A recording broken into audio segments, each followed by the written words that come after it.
Hello and welcome back to Sajad's Learning Academy. Last lecture we have learned some words with their functions, meaning, and then we have learned those words' pronunciations. Today in this lecture I'll talk to you about DUS. Here we will learn some daily useful sentences with their Pashto meanings.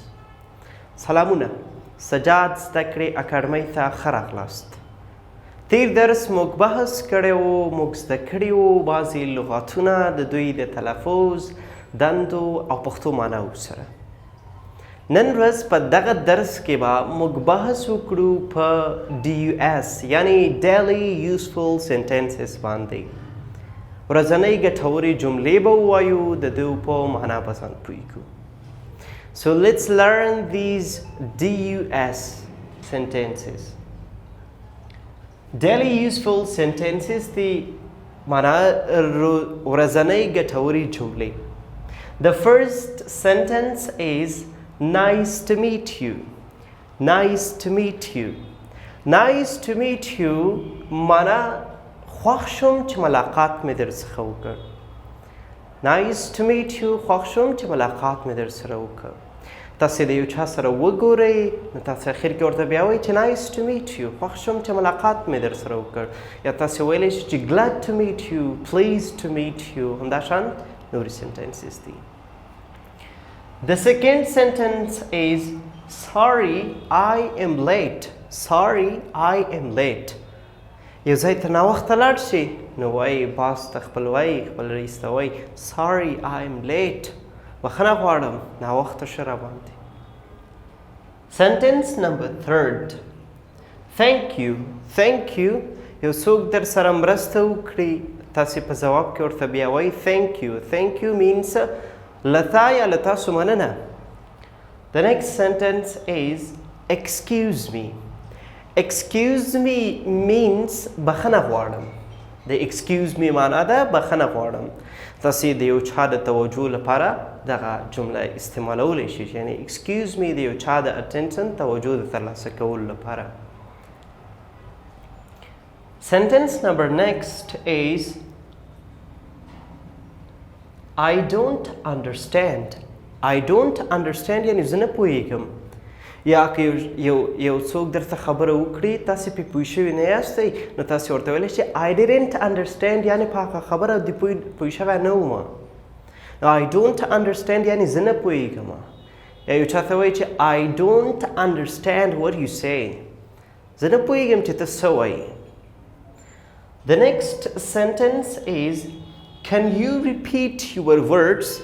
Can you repeat your words نه معنا دا ده چې آیا ته دغه خپلې خبرې بیا تکرارولی شي، د یو چا په خبره باندې پوه نه شي نو ته ورته وایي can you repeat your words یعنې آیا ته کولی شي چې دغه خپل خبرې دې بیا تکرار کړي. Let's move to the next sentence. راځو next جملې ته. What time is it. What time is it معنا څو بجې دي. یو چا نه د وخت په هکله پوښتنه کوي ورته وایي چې what time is it. What time is it څو بجې دي.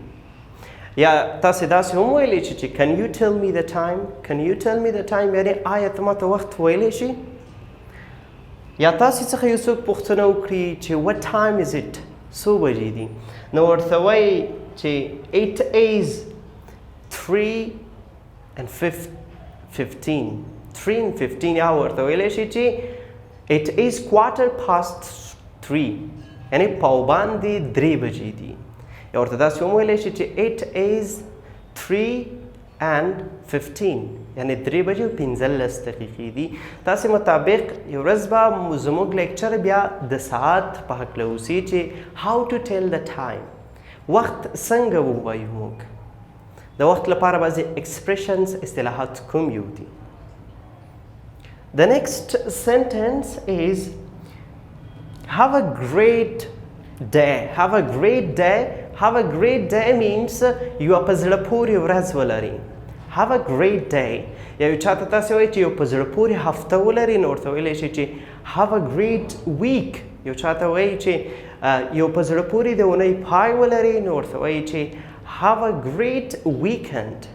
یا یو چاته وایي چې یو په زړه پورې رخصتي ولري have a great holidays. همدارنګه ایټسټرا د نورو مقاصدو لپاره دغه موږ استعمالولی شو.